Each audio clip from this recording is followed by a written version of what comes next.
அண்ணன் இலை எதுக்குல பாக்க? இல்ல ஒரு வாரத்துக்கு சேர்த்து ஹோல்சேலா சாப்பிடுவார் போல இருக்க அண்ணன். இந்த சோறு கறி குழம்புக்கு மட்டும். இன்னும் குடல் குழம்பு இருக்குது, ரசம் இருக்குது. அதெல்லாம் லாரியில வருதா? அது மட்டும் இல்ல, ஆத்தா எனக்காண்டி கட்டி தயிர் எடுத்து வச்சிருக்கு. அதுக்கு தனியா பழையது வருது.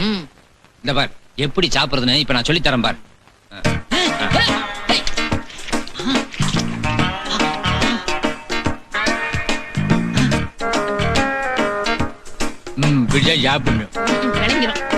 எலும்பு எப்படி கிடைக்கும் தெரியுமா? நான் பெரிய மனுஷன் கொடுத்துருப்பா.